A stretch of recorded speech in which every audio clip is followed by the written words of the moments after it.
Flat Earth Proof 1. The Level. It is the natural physics of water to find and maintain a level surface.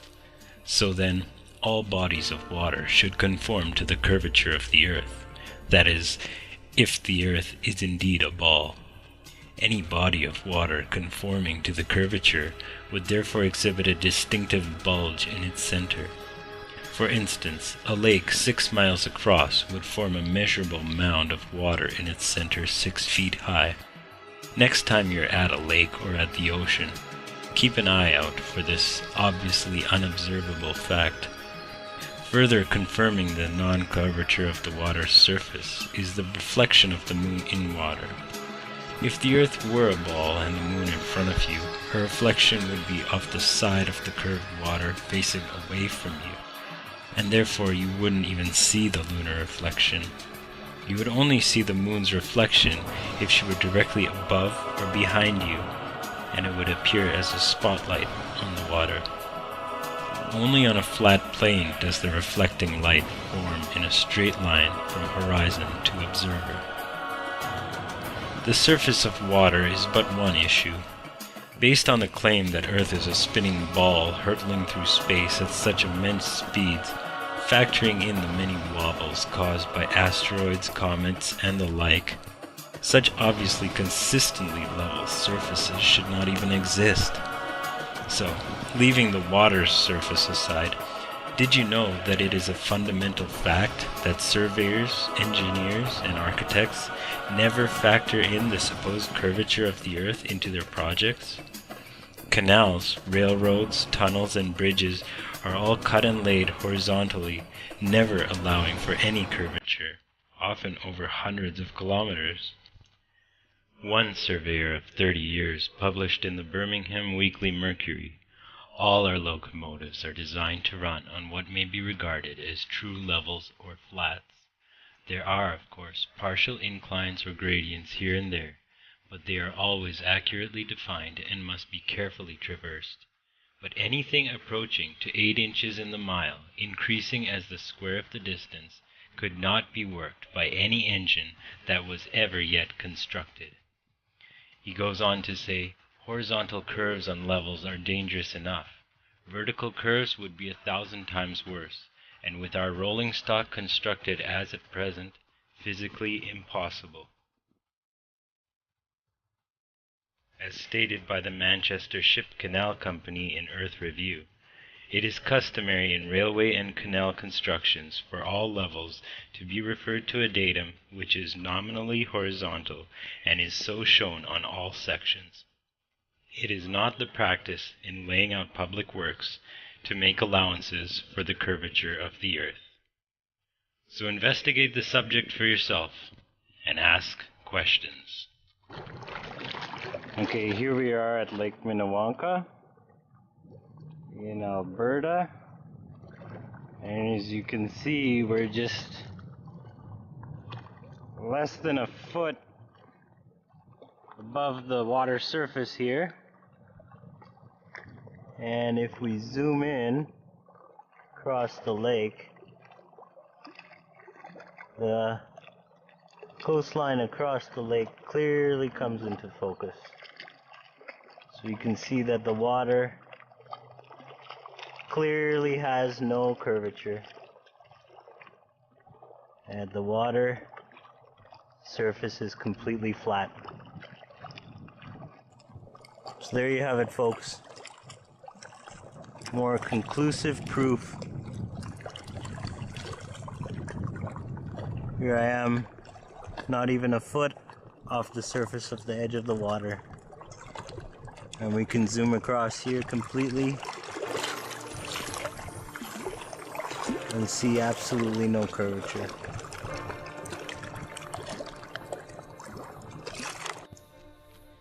Flat Earth Proof 2. Pilot Principles. The Earth, set to spin eastward at a speed of 1,600 kilometers per hour at the equator. So then, how is a plane able to fly eastward at half that speed and reach its destination in more or less the same time as the return flight, when in fact the plane should never reach its eastward destination before it comes rushing up from behind it? And how is it even remotely possible to safely land an aircraft on a runway moving at such a speed? I shouldn't have to mention that it would be disastrously impossible.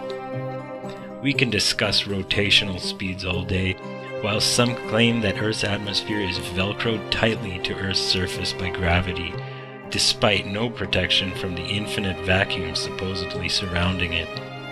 But the one fact against the ball Earth model is that for the average commercial flight flying at 800 kilometers per hour, pilots would have to course correct at a descending rate of 850 meters per minute in order to follow the curvature of the Earth. Failure to do so would result in a 50,000 meter gain in altitude in just the first hour. In reality, once a plane reaches cruising altitude, all controls level out and are maintained level until descent for landing. So investigate the subject for yourself and ask questions. Flat Earth Proof 3 Land Ho. In this episode, I will be presenting just some documented examples of the many places visible on Earth across distances which should in fact be impossible considering the curvature of the ball Earth model, 25,000 miles in circumference. I must give credit to Eric Dubay for his work in this matter, as all these examples are taken from his book, 200 Proofs Earth is Not a Spinning Ball. If you haven't already come across his work, I urge you to look into it.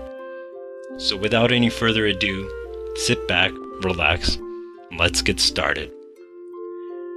The Dunkirk Light in southern France at 194 feet is visible from a boat approximately 10 feet above sea level from 28 miles away. At this distance on the ball Earth, the light should be hidden behind 190 feet of curvature. The light at Cape Bonavista, Newfoundland is 150 feet above sea level and visible from 35 miles, where it should be below 490 feet of curvature. The lighthouse steeple of St. Botolph's Parish Church in Boston is 290 feet tall and visible from over 40 miles, where it should be hidden below a full 800 feet of curvature. The Isle of Wight Lighthouse in England is 180 feet high and can be seen up to 42 miles away, where it should be below 996 feet of curvature. The Cape Lagulies Lighthouse in South Africa is 33 feet high, 238 feet above sea level, and can be seen for over 50 miles, where it should be below 1,400 feet.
Land near Douglas Harbour on the Isle of Man, the whole length of the coast of North Wales is often plainly visible to the naked eye.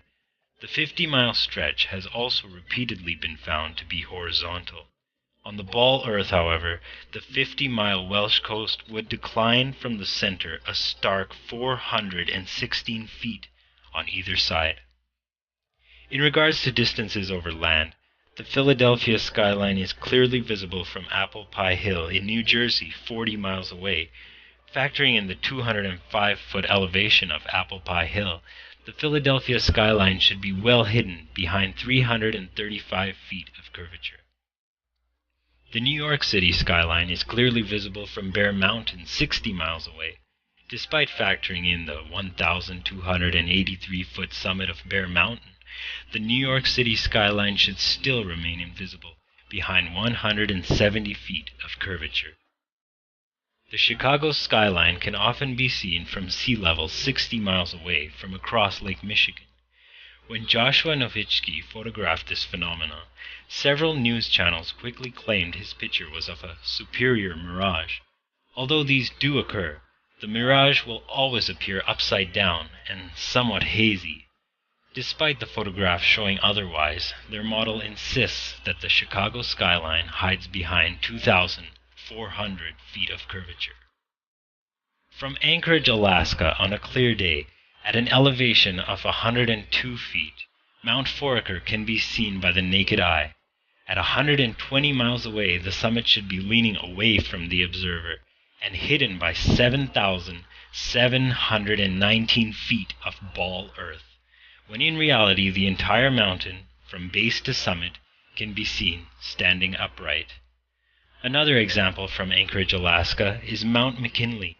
At 130 miles away on the ball earth, the 20,320-foot summit should be leaning away from the observer and almost half covered by 9,220 feet of curved earth. But just like Mount Foraker, Mount McKinley is always seen standing straight up and visible from base to summit. From Genoa, Italy, at a height of just 70 feet above sea level, the island of Gorgona can often be seen at 81 miles away. On the ball earth, however, Gorgona should be hidden behind 3,332 feet of curvature. Also from Genoa, the island of Corsica can often be seen at 99 miles away. On the ball earth, Corsica should be hidden behind 5,245 feet, almost a mile of curvature. A third instance from Genoa is the island of Capraia. At 102 miles away, on the ball earth, Capraia should be hidden behind 5,605 feet. That's over a mile of curvature. And lastly, if you stuck around this long, a fourth and final example from Genoa is the island of Elba, seen from an incredible 125 miles away. At that distance, on the ball earth, Elba should be forever invisible behind 8,770 feet of water, which is well over a mile of supposed curvature. So investigate the subject for yourself and ask questions. Flat Earth Proof 4: The Horizon. No matter where you go on our vast Earth, the horizon will always appear as a perfectly level line, 360 degrees all around you. This is true regardless of altitude. In fact, as you gain altitude, the horizon appears to maintain its height at eye level, despite the ground receding beneath you into the distance. If Earth were in fact a ball, then as you rose up, the horizon would appear to descend beneath you, appearing as a circle, getting smaller progressively as you rose up. But in reality, the horizon is always at eye level, no matter how high you go, which really only indicates one thing: an outstretched plane. The Earth is flat, and we've been had. So investigate the subject for yourself and ask questions. I'm listening.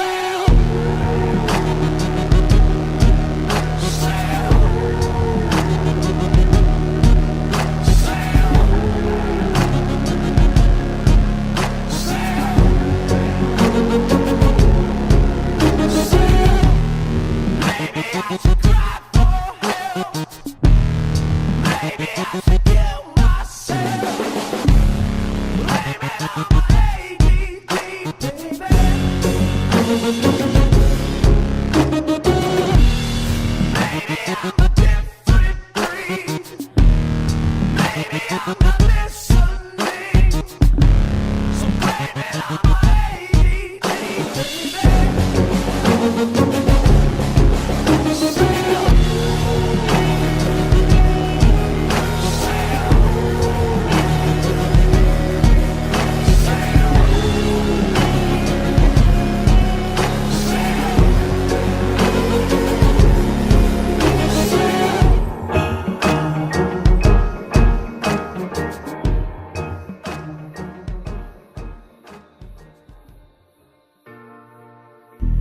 Flat Earth Proof 5 Solar Rays. It's not uncommon to see sun's rays shining through the clouds at diverging angles, but after tracing these rays back to their source, it becomes apparent that the sun is not millions of miles away. Otherwise, all the rays would appear parallel. Rather, the sun is shown to be relatively close to the Earth, just above the clouds. Further demonstrating that the distance traveled by sunlight is not in the millions of miles is the fact that if the heat of the sun were indeed traversing the 93 million miles as claimed by modern science, then the stark difference in the sun's ability to heat the tropics versus the polar regions of this alleged relative speck shouldn't even exist, as the distance to the polar regions from the equator is just a mere 0.00004% further, or just 1/25,000th of the distance. Of course, Copernicus, Kepler, and Newton all came to various conclusions regarding the distance to the sun, not even coming near the 93 million miles as claimed by modern science. The real truth is that the number has astronomically increased, pun intended, as more and more precise instruments have failed to measure any stellar parallax. But that's a matter for a whole other episode. So investigate the subject for yourself and ask questions.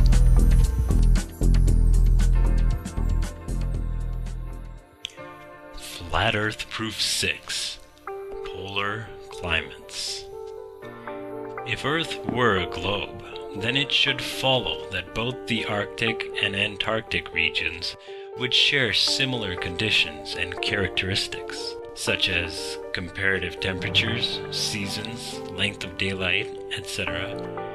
But in reality, the two regions are almost as different as night and day. To begin, let's address the prime influence on climate, the sun. While on a ball Earth, you'd expect the sun to behave very similar at both poles. In our investigation, we find this is clearly not the case. For instance, the longest days in the north are much longer than those in the south. Dawn and dusk also occur differently in these two regions, with twilight coming and lasting much longer in the north, sometimes for over an hour, compared to similar southern latitudes where twilight always comes and goes quickly, sometimes in a matter of minutes. This is exactly what is to be expected from a flat plane, with the sun circling above and around the central pole in 24-hour cycles, traveling steadily between the tropics every 6 months. Sticking to the sun, another contrasting point between the northern and southern regions is the midnight sun, a distinctly Arctic phenomenon occurring every year during the summer solstice, where, for several days, any observer significantly far north can watch the sun travel in circles overhead, not setting for upwards of 72 hours. Meanwhile, in Antarctica, corresponding with the Arctic midnight sun, the Royal Belgian Geographical Society notes that from May 17th to July 21st, the sun doesn't even rise above the Antarctic horizon. This is, of course, because during those days, the sun is at his innermost cycle, revolving tightly above and around the northern center. Though scientists will claim that the midnight sun is also an Antarctic experience, there are no uncut videos demonstrating this, nor are any independent explorers allowed into Antarctica to either verify or refute this claim. But that issue's a whole other can of worms. Further demonstrating that the central northern regions receive a more benevolent climate than their southern counterparts would be the example of Iceland. At 65 degrees north latitude, Iceland thrives with 870 native plant species and abundant animal life. Compare this to Georgia Island, which, despite being a whole 11 degrees closer to the equator than Iceland, at 54 degrees south latitude, is nearly devoid of any ecoculture, having only a measly 18 native plant species and virtually no animal life. In fact, Captain James Cook lamented that he was unable to find there a single shrub large enough to make a toothpick.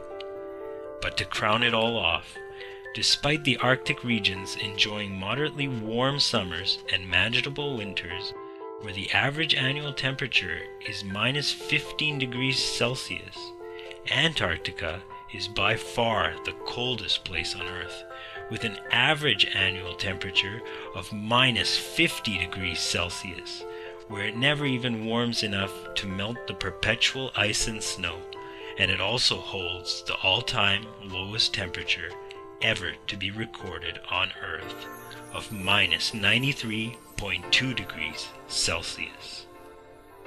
So investigate the subject for yourself and ask questions. Flat Earth Proof 7. Down South. All other proofs aside, the differences between the globe and the flat Earth become apparent when considering distances south of the equator. After all, haven't navigators, geographers, and map makers mapped these areas? And shouldn't they have noticed this quirk by now, if the Earth is indeed flat? Well, the reality is, the rabbit hole just gets deeper from here. So, to begin, the distance between Sydney, Australia and Nelson, New Zealand, on the ball Earth, given their coordinates and sparing you the spherical trigonometry, should be 1,310 miles. But the Australian Handbook, Almanac Shippers and Importers Directory states the measured distance as being 1,550 miles, which is a full 18% longer. And while on the ball Earth model, Antarctica is said to be a continent of ice situated at the bottom of the ball from 78 degrees south latitude, it should therefore not have a perimeter greater than 12,000 miles. However, early explorers like Captain Cook and James Clark Ross, in attempting to circumnavigate Antarctica, took 3 to 4 years to do so, and clocked in the distance traveled at 50 to 60,000 miles. That's twice the circumference of the equator. But the real proof for the flat Earth map is in the flight paths.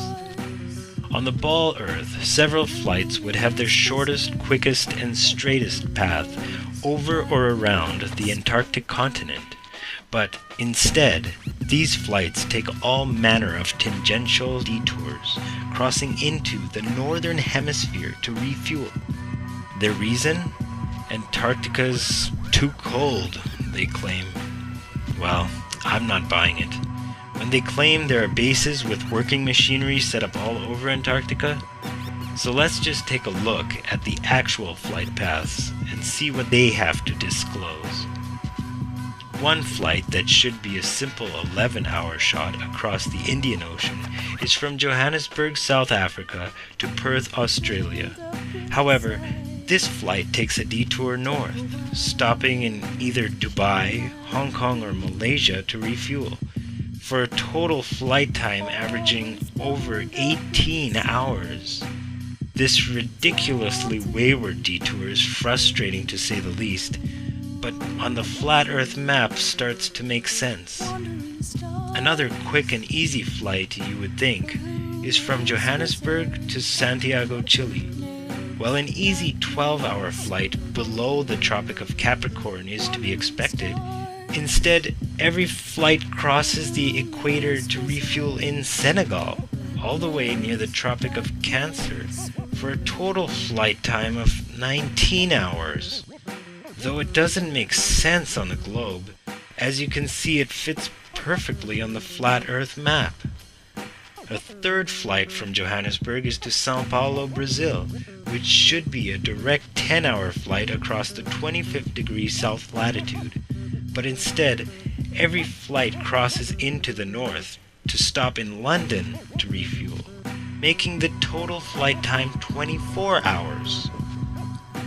From Santiago, Chile to Sydney, Australia, a straight 15-hour flight across the South Pacific is expected, Despite refueling options in either New Zealand or any island in the South Pacific, the flight stops all the way at Los Angeles to refuel before continuing south to its destination.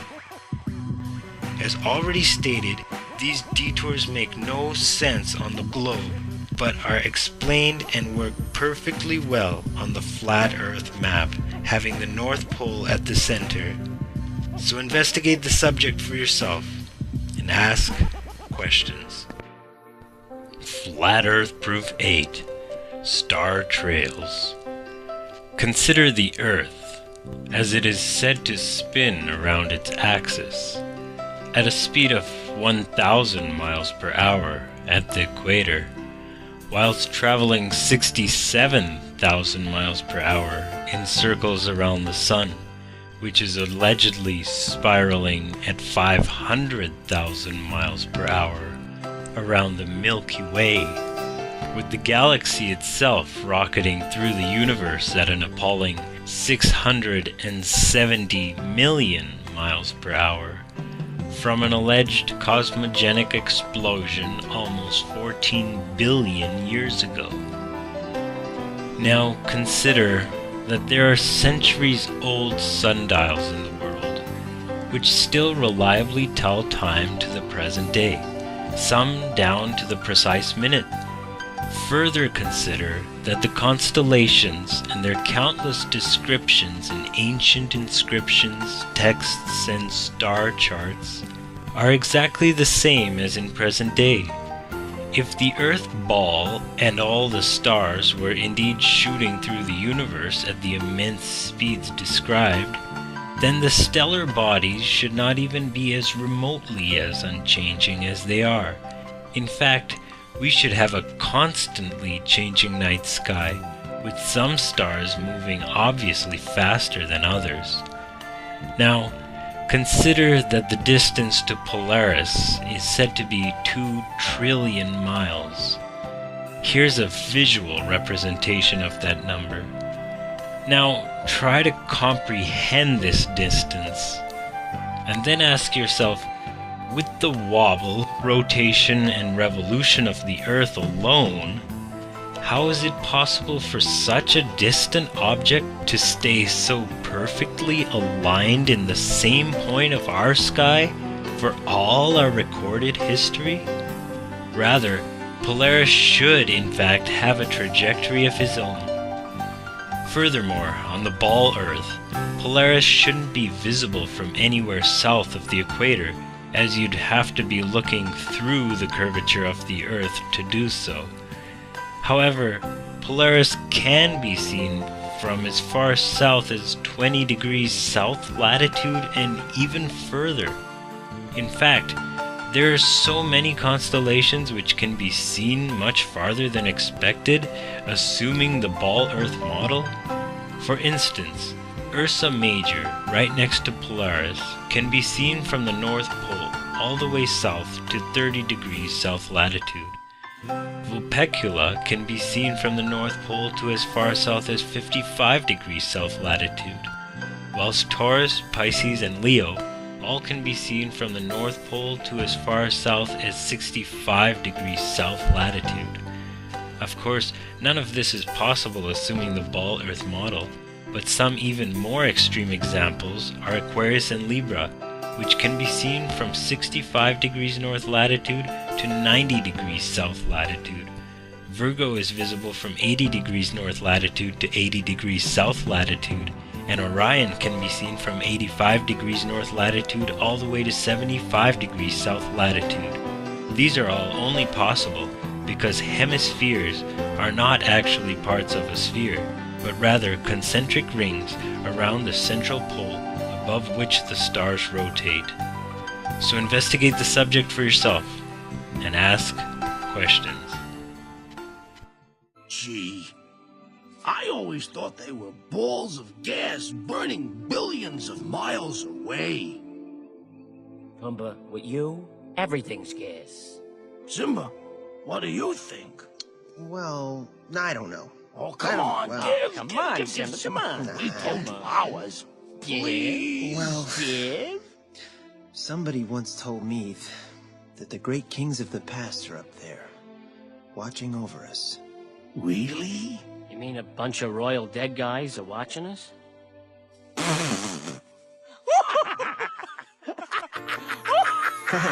Who told you something like that? Yeah. What mook made that up?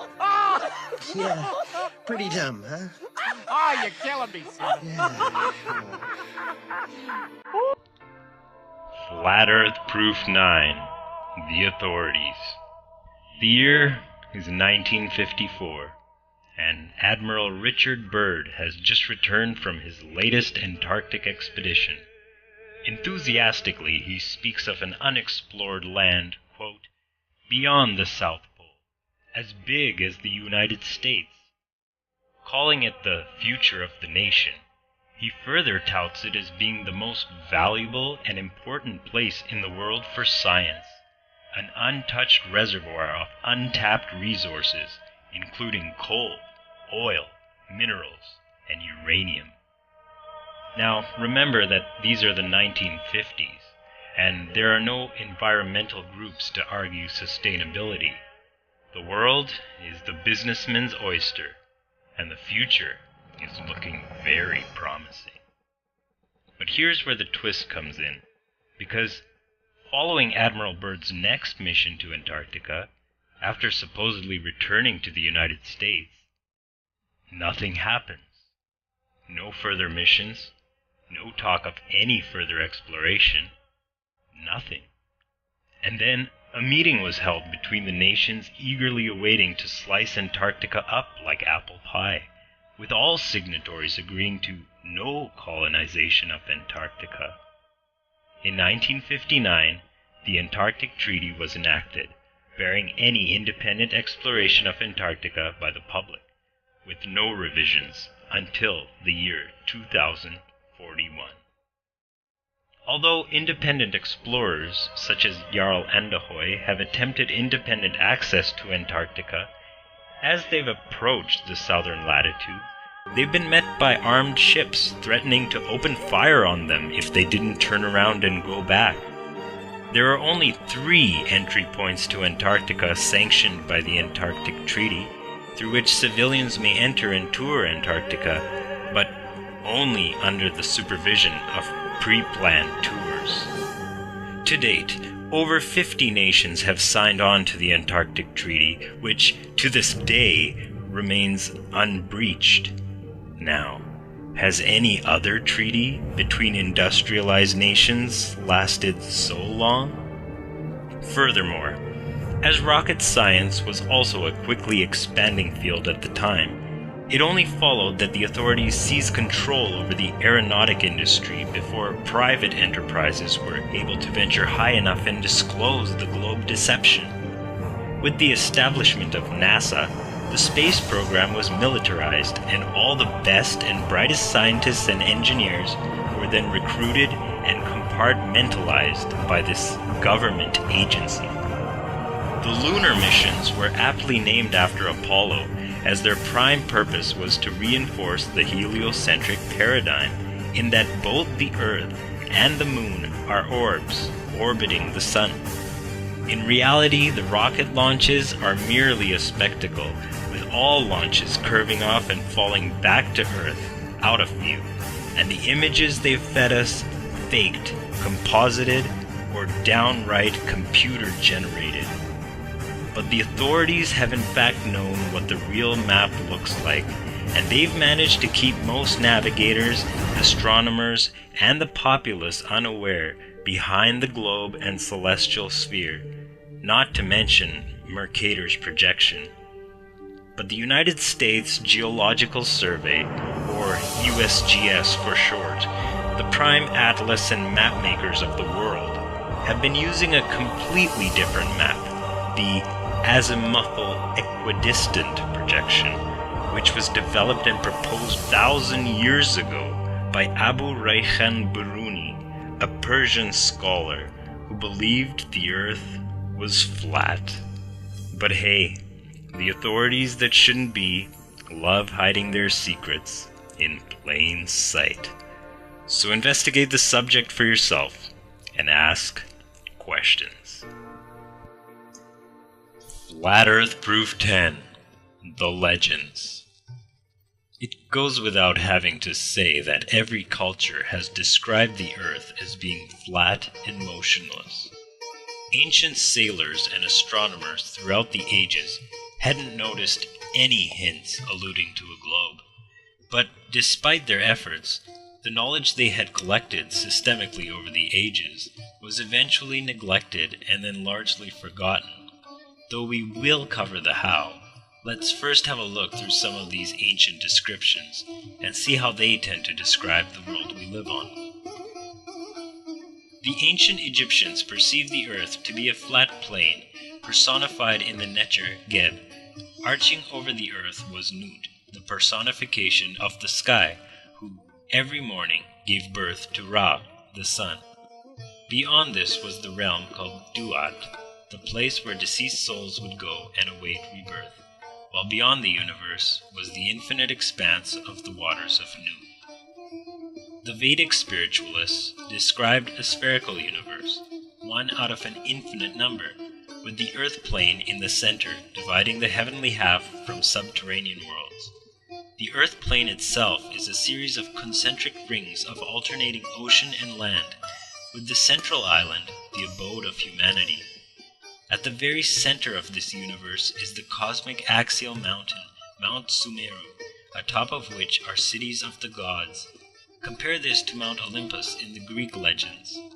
Further in Vedic cosmology, the sun, moon, and planets all have their orbits in layers above the flat plane revolving around the central pole star, above which is the abode of the Creator. Another ancient worldview is that of the ancient Scandinavians, who, according to the sagas, saw humans as inhabiting Midgard, the most central of many worlds. Surrounding Midgard is a great ocean, which itself is encircled by the cosmic serpent Jormungandr. In the center of Midgard stands Yggdrasil, the cosmic tree whose branches connect the world of Midgard to other worlds of fire, ice, giants, and elves, with its roots reaching into the netherworlds, and its upper branches reaching high into the heavenly worlds, and Asgard, where Valhalla is, while Sol the sun and Mani the moon forever chase each other over and around Midgard. One detailed description of the chase between sun and moon is exemplified in the fable of the tortoise and the hare, in which the hare, who represents the sun, starts the race out arrogant and speedily, overtaking the tortoise as the sun does the moon during the northern summer months, then slowing down in the winter when the steady-paced moon once again overtakes the sun in orbit. The paths of the sun and moon above the flat disk Earth, as well as lunar phases, were encoded in the Chinese yin-yang symbol. The ancient Mesopotamians also believed in a flat disk Earth, which the surviving Babylonian account describes as having been formed from half the slain body of Tiamat, the primordial chaos, with the other half of her body being stretched out to form the skies and the netherworld, where all souls went to await after death. Situated above the pole star was the throne of the gods, and whilst the entire earth was surrounded by a salt ocean, a ridge of high mountains encircling the edge kept the waters from overflowing.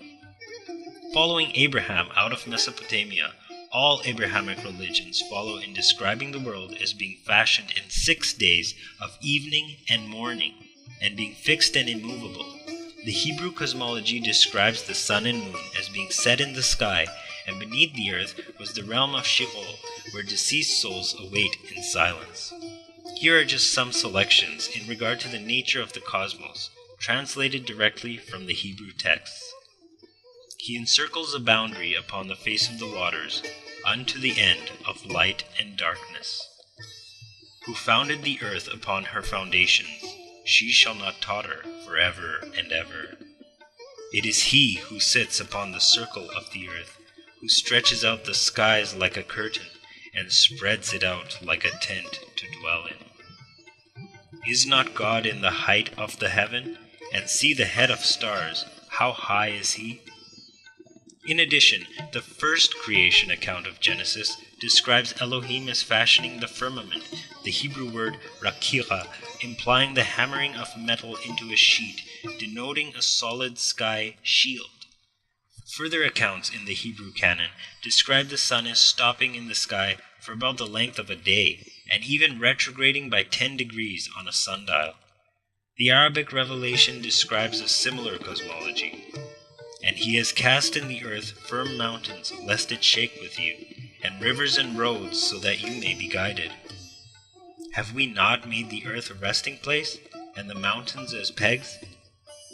Who created 7 heavens in layers, you don't see in the creation of the Most Merciful any fault. So return your vision. Can you see any flaw? Then return your vision a second time. Your vision will return to you humbled when fatigued. And it is he who created the night and the day, and the sun and the moon, all in orbit, are swimming. I was only able to cover a handful of these ancient world descriptions in this episode, but it must be noted that nearly all of these beliefs, with the exceptions of those absorbed and bastardized by the Church of Rome, have been hunted down and suppressed worldwide, with the surviving of these descriptions written off by their own institutions as either figurative or ancient ignorance. While the colonialists and missionaries of the European empires were of course all formally dispatched by their respective monarchs, they were all under the thumb of the brotherhoods operating from beneath the Vatican. In reality, there is only this one empire in the world today. Of course, they began by clearing out the Library of Egypt and burning down the building. In Scandinavia, natives who didn't renounce their beliefs in exchange for the cross of Christianity were shackled to rocks in bays and left to drown as the tides slowly ebbed in. Once the British established their standards in India, holy men, Ayurvedic doctors, and even just ordinary people who refused to wage work were rounded up and put in the very first insane asylums. The Chinese were so well versed in the knowledge of the earth and spirituality that it took the Jesuit spies years of scheming in order to devise plans that would ultimately displace traditional Chinese philosophy with Western science and ultimately communism, not to mention having pushed opium on the people for decades.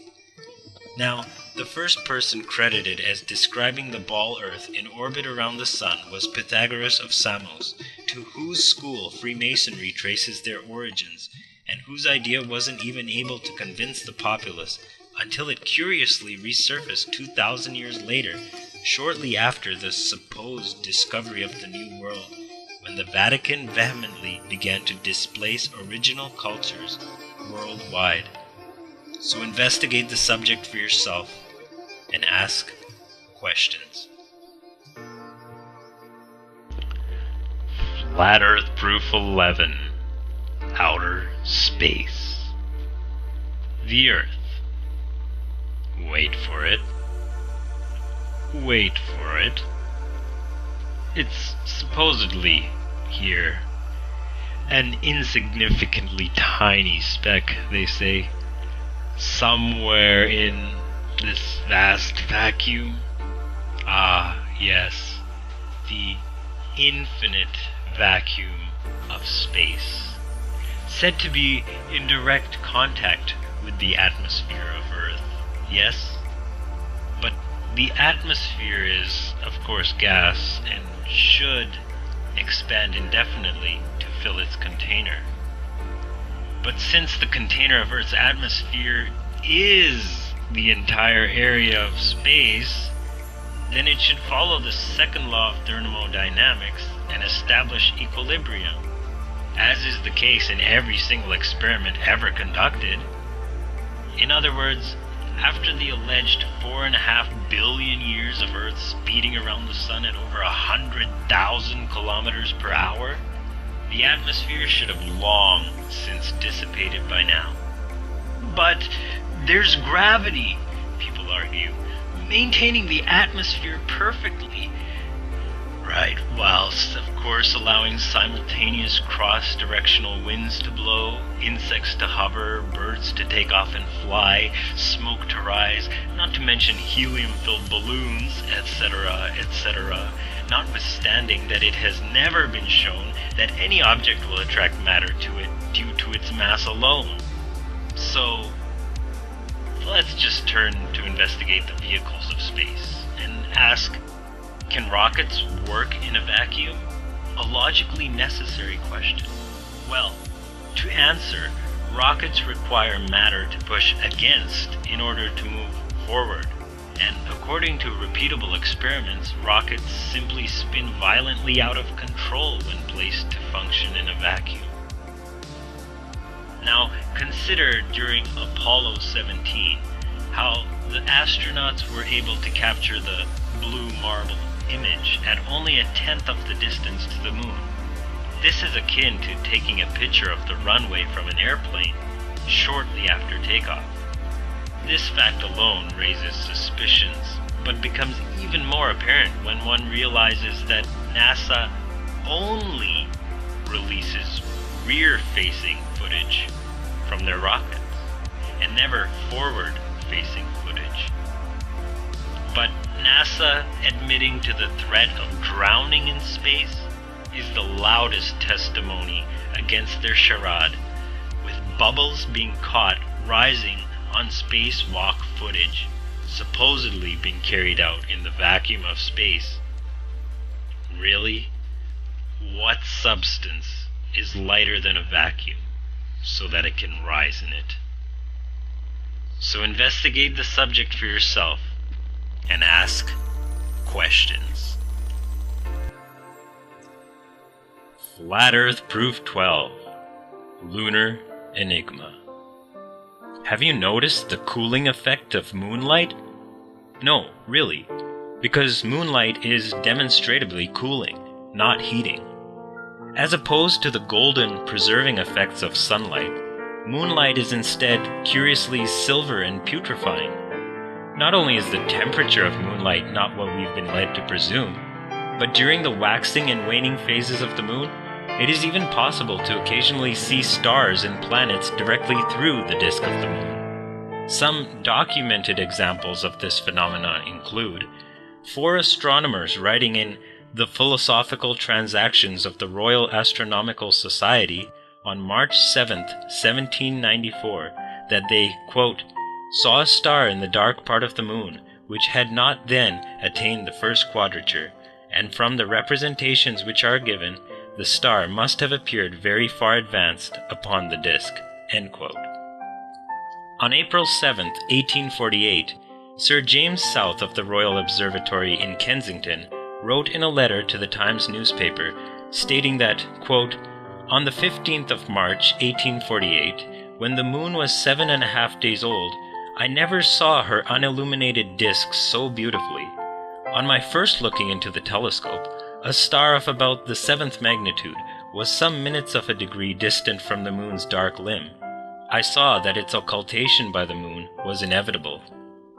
He goes on to say, the star, instead of disappearing the moment the moon's edge came in contact with it, apparently glided on the moon's dark face, as if it had been seen through a transparent moon, or as if a star were between me and the moon. I have seen a similar apparent projection several times. The cause of this phenomenon is involved in impenetrable mystery. As further noted in the monthly notices of the Royal Astronomical Society for June 8, 1860, Thomas Gaunt stated of the occultation of Jupiter by the moon on the 24th of May, 1860, quote, I could not see the dark limb of the moon until the planet appeared to touch it, and then only to the extent of the diameter of the planet. But what I was most struck with was the appearance on the moon as it passed over the planet.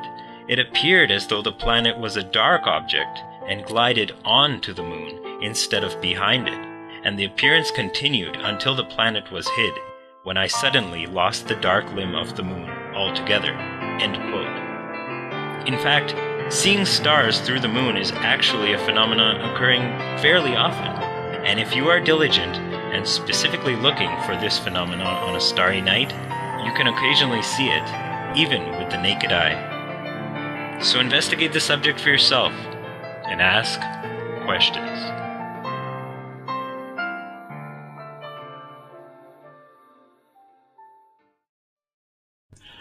Flat Earth Proof 13, the International Space Station. The International Space Station, at an orbital height of over 300 kilometers in the thermosphere. Wait, the thermosphere?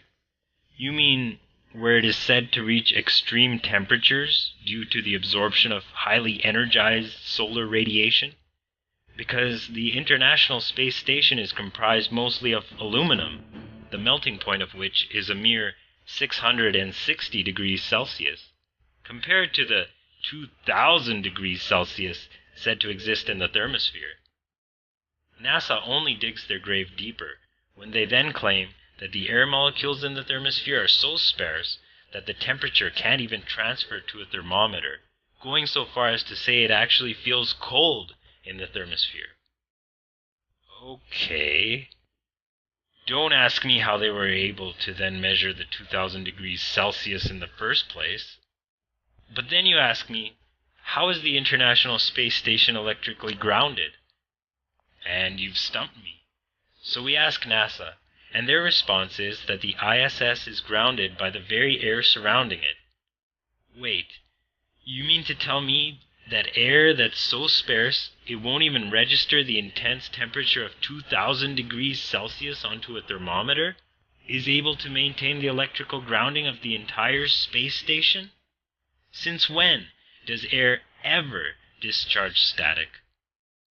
But before we get sucked down into absurdity, let's consider the velocity of Earth through space, and then take into consideration the innumerable amounts of not only meteors, but micrometeors, interstellar space dust, and floating debris, all traveling at comparable speeds, which should all pose a very real and constant threat, not only to the International Space Station, but to all the astronauts said to be on board. In fact, the sheer infinitude of undetectable micrometeors shooting through space, from whichever haphazard impact like bullets, should make every spacewalk a real life-threatening assignment. But every astronaut is always laughing about how much fun their jobs all are, whilst constantly inserting lame attempts to identify with viewers. They even go so far as to hairspraying their female astronauts' hair, making it look like anything but authentic weightlessness. The scenes where they are on harnesses are equally as laughable, as well as when turbulence is encountered on their outfitted zero-G planes, not to mention bubbles being caught on film during their spacewalks. Though there is a trackable image resembling the International Space Station as it is said to move across the sky, the image is strangely prismatic, resembling a hologram, and does not in fact look like an actual orbiting piece of machinery. Clearly, for the reasons already stated, the International Space Station cannot exist the way NASA claims. So investigate the subject for yourself and ask questions.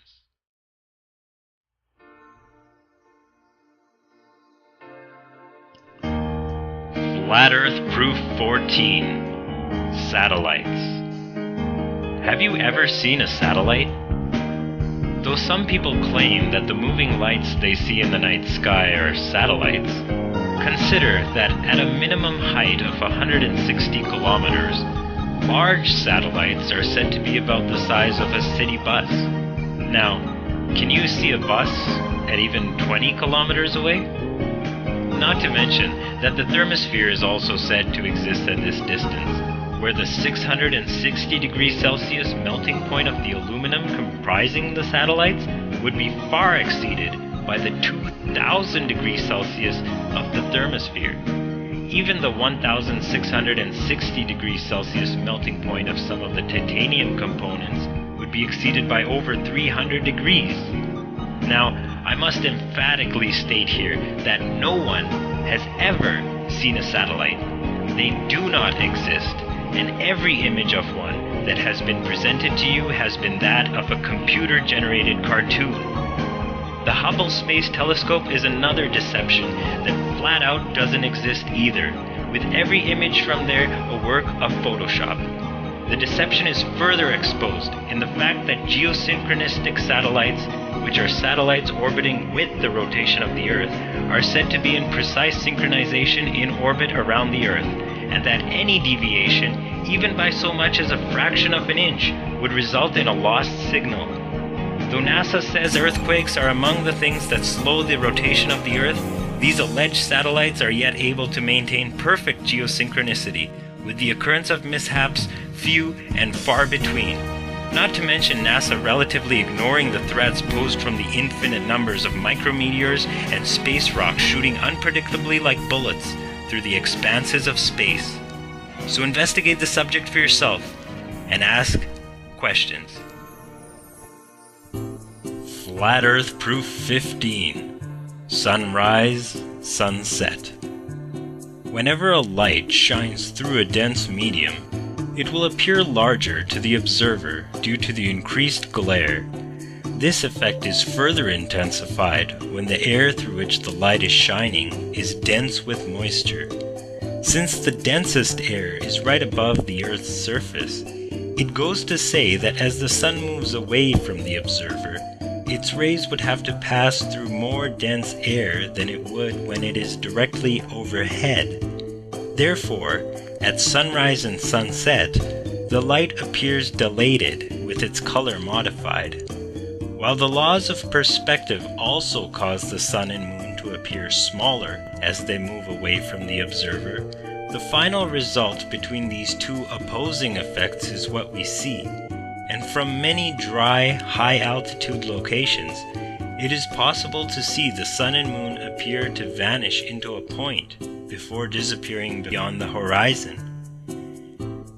Further evidence demonstrating that the sun is a localized spotlight moving overhead, rather than the Earth orbiting around it at 93 million miles, are what appear to be focused hotspots seen directly on clouds below the sun, as viewed from airplanes. This is further exemplified by sighting in the tropics of the large sun phenomenon. So investigate the subject for yourself and ask questions. Flat Earth Proof 16. Magnetic North. On the ball Earth, a compass needle is forever torn between having to simultaneously point to two constantly moving geomagnetic poles, and if it were actually drawn downward towards the north pole of the ball, the southern end of the compass needle would be pointing upwards, off into space. Not to mention that the entire core theory of the ball Earth model is pure speculation and conjecture, based on what I call earthquake echoes, when in reality the deepest exploration ever was the Russian Kola Ultra Deep project, which only managed 12 kilometers before their drill bits started to seize up and quit. In fact, ball magnets, like they claim the ball Earth is, don't exist anywhere in nature, much less a magnetic ball of molten metal. But ring magnets do exist, having their north pole in the center and the south polarity along their outer rim, which perfectly exemplifies the magnetism of the flat Earth. Now, ancient accounts describe the cause of the magnetic North Pole as originating from a cosmic mountain situated in the center of the Earth plane, which is also the center of the universe, where 4 rivers feed into the mountain, changing their directions every 6 hours, causing the tides on Earth. The mountain was also said to possess a magnetic force so strong that it was alleged to be able to pull the nails clean from ships. So investigate the subject for yourself and ask questions. Flat Earth Proof 17. Eclipses. Doesn't it strike you when observing the sun and moon coursing through the sky that both appear as similar-sized orbs, tracing similarly related 24-hour paths overhead at similar speeds? Is this simply just coincidence? Well, modern astronomy would say, absolutely, no question about it. Despite the sun and moon appearing to be the same size, the sun is in fact 400 times larger and 400 times farther away. The sun is in fact the orbital center, with the very Earth we're standing on spinning around it. Now, during a solar eclipse, it is claimed that the moon is passing between the observer and the sun, thus blocking the light of the sun temporarily from the view of the observer. Okay, then what about lunar eclipses? Well, according to the authorities, as we've all been fed, lunar eclipses occur when the ball Earth moves between the sun and the moon, and we see the resulting shadow. But over 50 times in the last 500 years, none other than the Royal Astronomical Society of Britain has noted lunar eclipses which occurred when both the sun and moon were visible in the sky. Not to mention several of those times when the alleged ball Earth shadow has been seen on the wrong side of the lunar disk.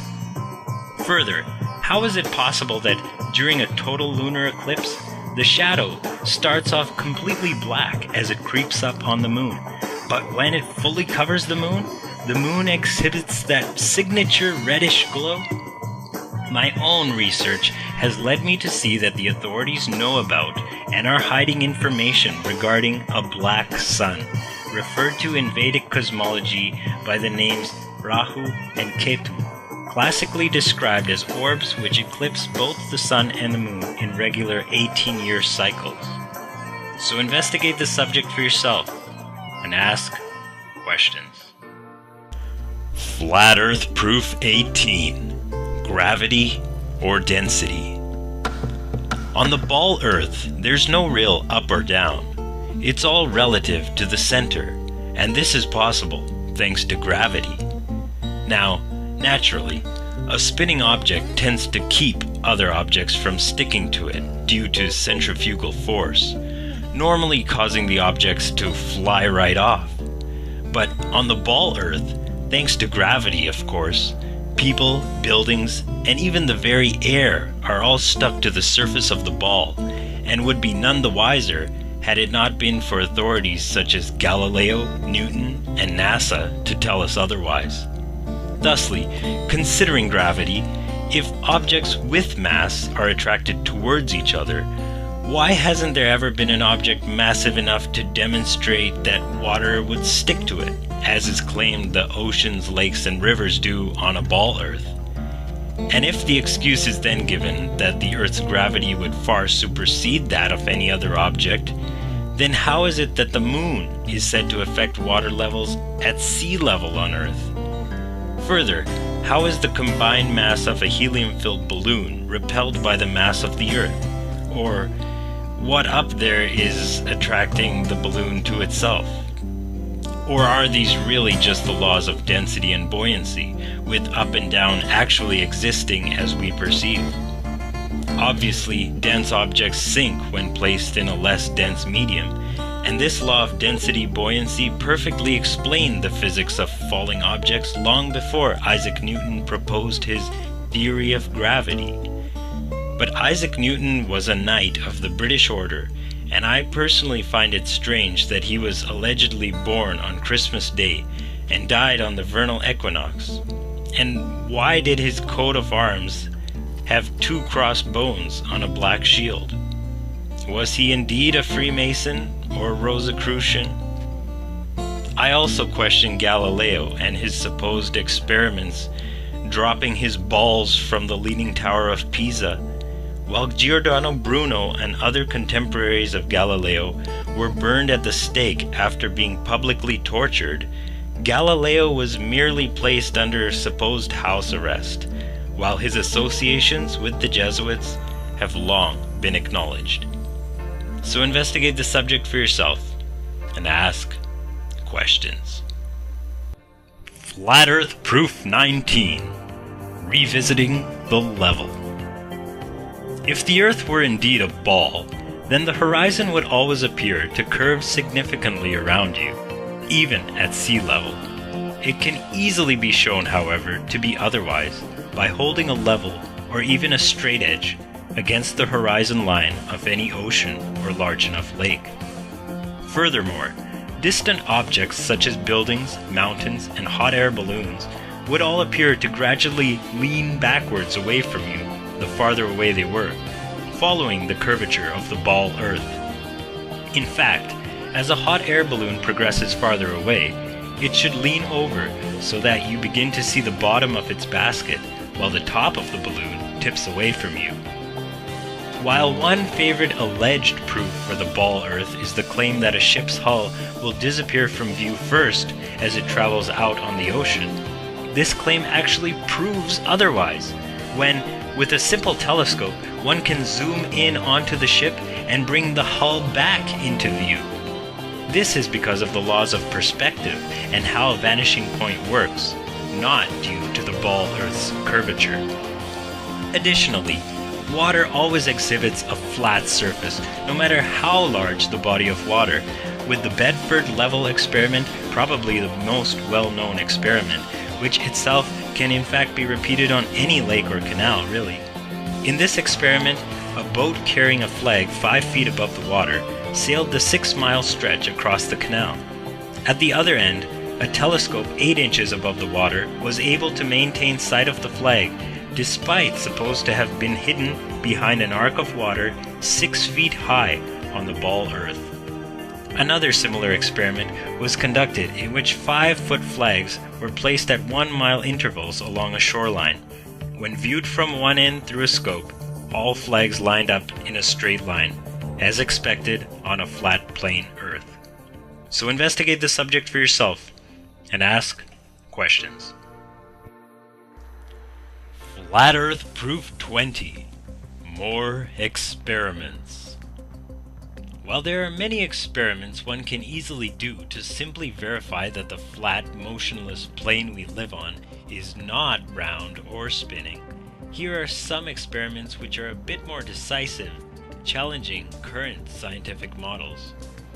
To begin, the Michelson-Morley experiments, in which a beam of light was split and then sent in 2 directions, one along the alleged rotation of the Earth and one perpendicular to it, and then onto a film, on which any interference would be recorded, measuring the difference in speed traveled by the 2 beams.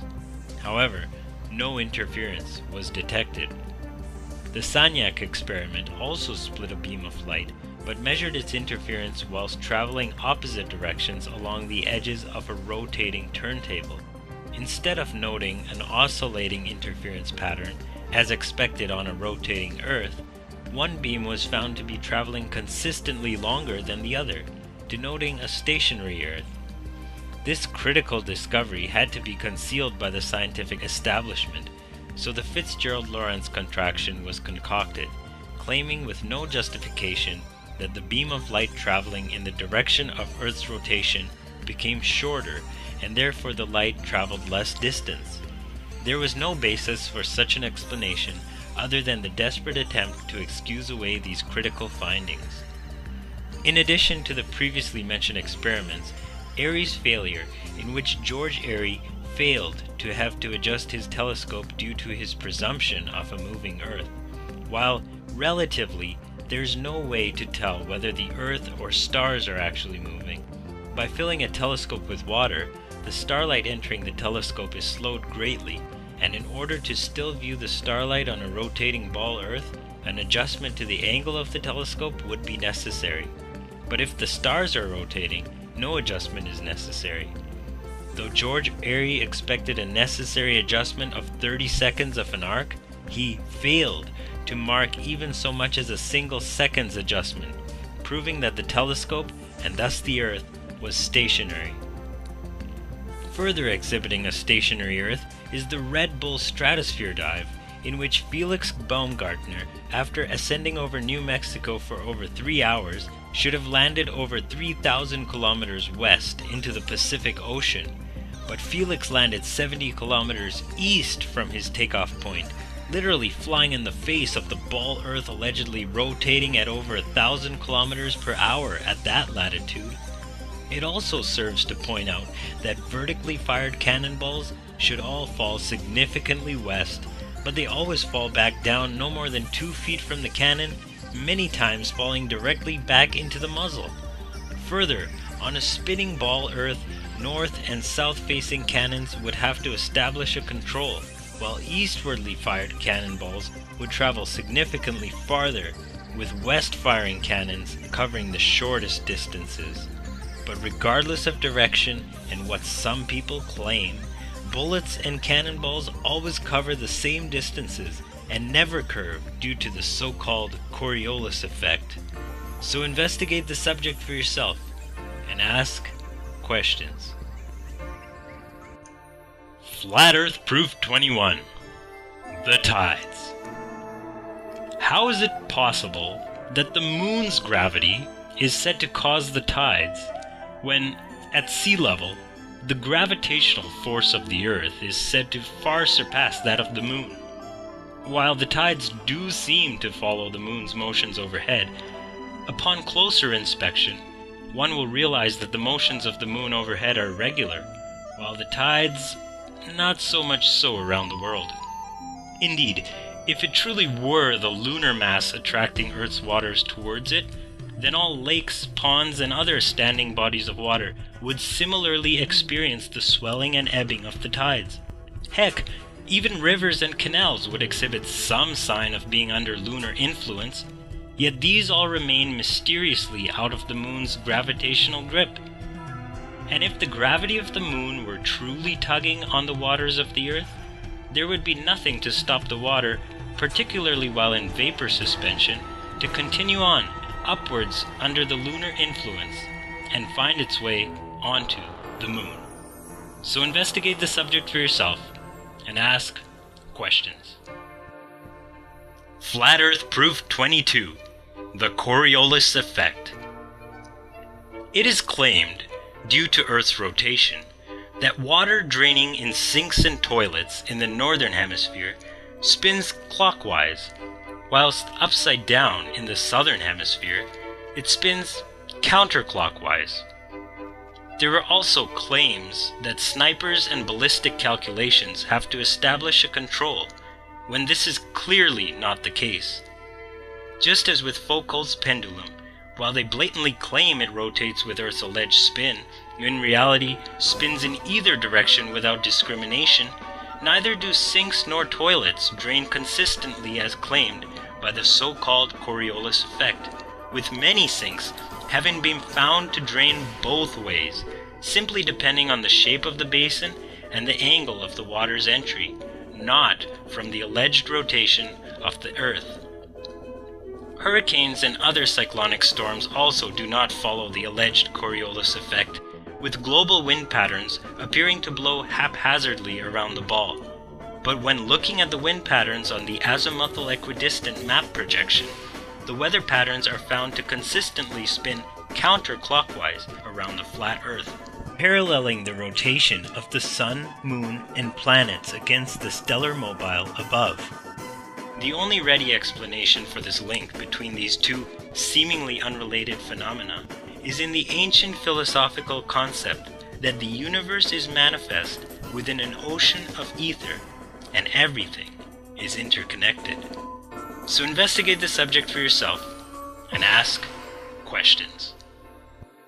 Flat Earth Proof 23. Daytime Moon. On a ball Earth, the full moon should never be visible in the sky at the same time as the sun, as you'd have to be looking through the Earth in order to do so. No matter how high your altitude, the horizon never descends below eye level, as you'd expect on a ball. In this shot, we can clearly see the full moon well above the horizon, despite the risen sun already climbing in the eastern sky behind the camera.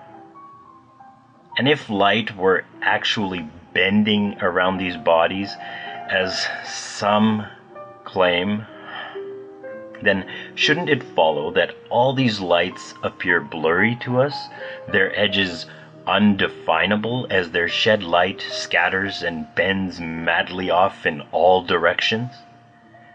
But the luminaries always appear clearly outlined, as they are, unless obfuscated by clouds. So then, how is this phenomenon possible on a ball Earth? The answer is that it's simply not, and the Earth is flat, with basic laws of perspective determining the angles at which we observe sun and moon. So investigate the subject for yourself and ask questions. Flat Earth Proof 24. The Gyroscope. The gyroscope. This basically simple, yet ingenious device proves the flat Earth. How so? Well, observe this mechanism once set into motion. At once, it resists any attempt to change its set orientation, maintaining its original spin axis, regardless of whether one changes the orientation of its outer frame. It is precisely this feature which allows it to be used in gyro compasses, serving to maintain directional bearings in ships, aircrafts, and other vehicles. Yet, on a spinning ball Earth, the orientation of the gyroscope would shift a whole 15 degrees per hour, simply to account for the rotation of the Earth beneath it. Still not convinced? Well, what about the obvious drift around its third axis in an airplane, as it courses around the 3D ball Earth? In reality, whenever any attempts are made at measuring any detectable shift in bearing, they fail, as any well-calibrated gyroscope will always faithfully point forever in the same direction. Just as in the example of Foucault's pendulum, said to demonstrate the Coriolis effect, these are just verbal anecdotes weakly attempting to enforce the globe model by being repeated so often matter-of-factly by people who have never observed any data to support their claims, whilst all observable experiments consistently demonstrate otherwise. So investigate the subject for yourself and ask questions. Flat Earth Proof 25. Rainbows. According to the current curriculum, rainbows are formed when sunlight is split into its component colors when it refracts through water droplets suspended in the air. But when pressed to duplicate this phenomenon using an artificial source of light, experiments always fall short, instead relying on a prism to split a beam of light, failing to have it manifest in 3D airspace as true rainbows do, yet still saying, "Ah, there you go, see, a rainbow." But rainbows are not merely prismatic projections, as they distinctively form in the shape of an arc, as well as moving relative to the position of the observer. Two peculiar features of true rainbows which these experiments fail to even consider. But have you ever wondered why rainbows are oft visible outdoors, yet nearly never indoors? Sure, it's easy to refract light using a prism and cast its split colors onto an opaque surface, but a true rainbow cannot be demonstrated without relying on the sun itself, or, in some more obscure instances, using a secondary light source or a mirror. Now, if it were simply water droplets refracting the light as a prism does, it would then cast the separated colors onto a surface from which you could view it.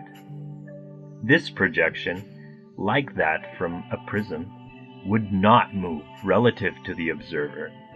Not to mention that instead of forming a well-defined arc like that of a true rainbow or even multiple bows, it would rather project the separated light onto all droplets in the air, a prism from every droplet, reflecting off of every droplet, creating a surreal sheen of iridescent mist. but the full shape of a true rainbow becomes apparent when the observer's altitude is sufficient to reveal the entire halo-shaped projection. Considering this, as well as the need for a reflection of the primary light source in true rainbow reproductions, could it then be inferred that the sun's light may be reflecting off something round, thus creating the shape and projection of a rainbow?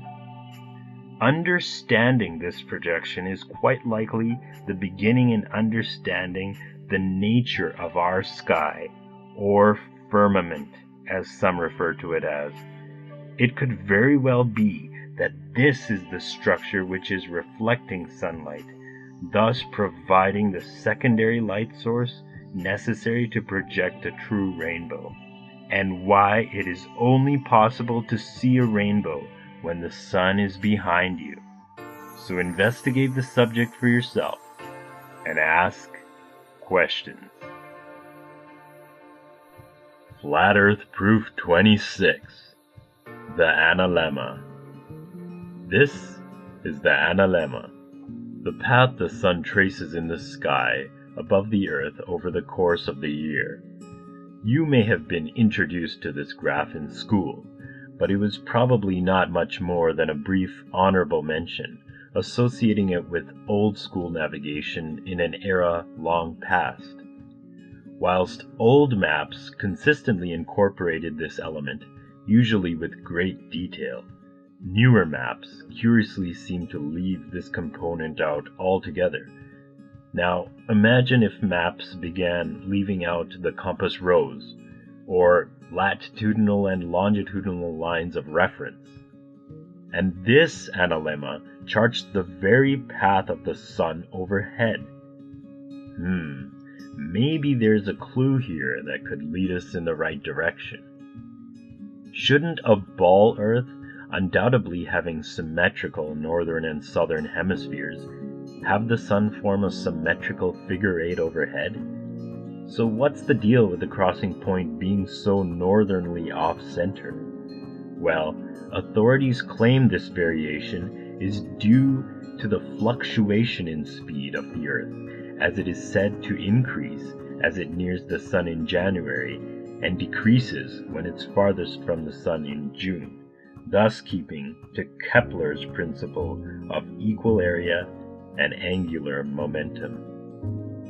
But looking at the actual alleged orbit of the Earth, which forms a near perfect circle, supposedly, it simply doesn't match the analemma's variation, despite the analemma being in fact how the sun observably travels back and forth between the tropics in its yearly circuit over and around the flat Earth.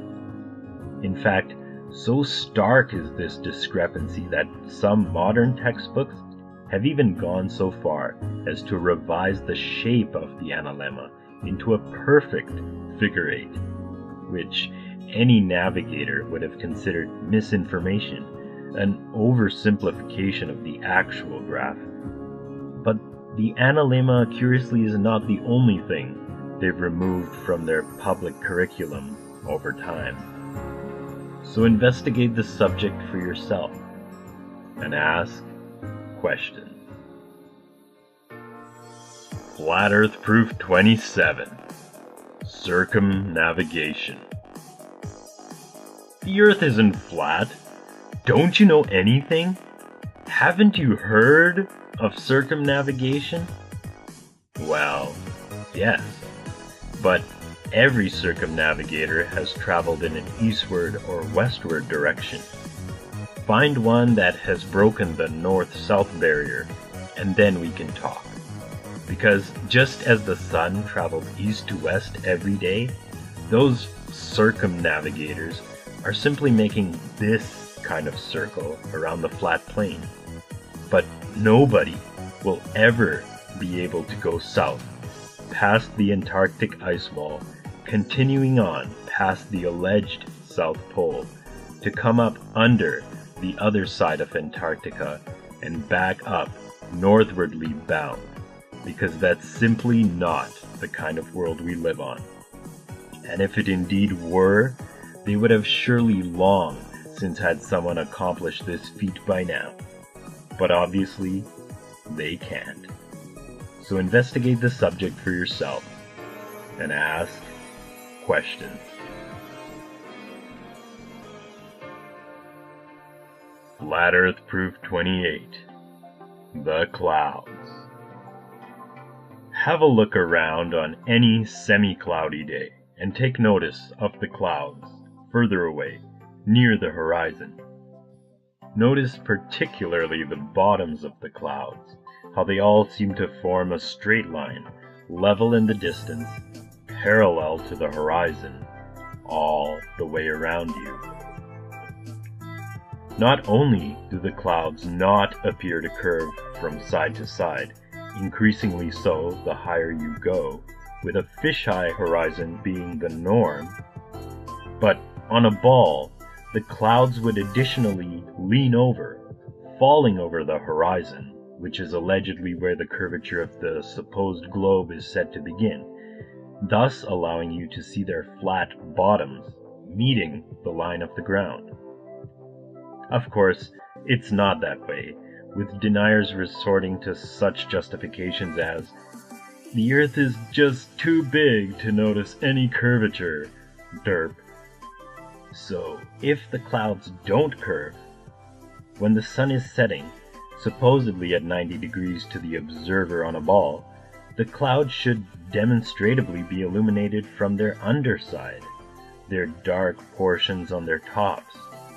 But instead, clouds will only appear illuminated from above or from their sides, whilst twilight fades out around the setting point of the sun, and not evenly across the western sky, as would be expected on a ball. So investigate the subject for yourself, and ask questions. Flat Earth Proof 29. Time Zones. Time zones are said to be caused by the rotation of the ball Earth, so that when one side of the ball faces the sun, that side is experiencing day, whilst the opposite side experiences night. On the flat Earth model, however, the sun is much closer to the Earth than claimed by modern science, acting more like a local spotlight overhead as it revolves around the central pole in 24-hour cycles, illuminating the areas beneath it, then disappearing beyond the scope of the observer's perspective as it moves farther away, creating the illusion of sunrise and sunset. An interesting side note, further demonstrating that this phenomenon occurs on a flat plane as opposed to a ball, is that on a ball, 12 o'clock noon in the summer would wind up shifting, becoming 12 o'clock midnight in the winter, and vice versa. Additionally, at northern latitudes, the Arctic phenomenon known as the midnight sun frequently illuminates parts of the Earth on opposite sides of the North Pole simultaneously for periods lasting up to several days. But in Antarctica, the sun has never been shown to illuminate lands on opposite sides of the alleged geographical South Pole simultaneously, whilst unedited videos featuring the Antarctic midnight sun remain elusive even now. So investigate the subject for yourself and ask questions.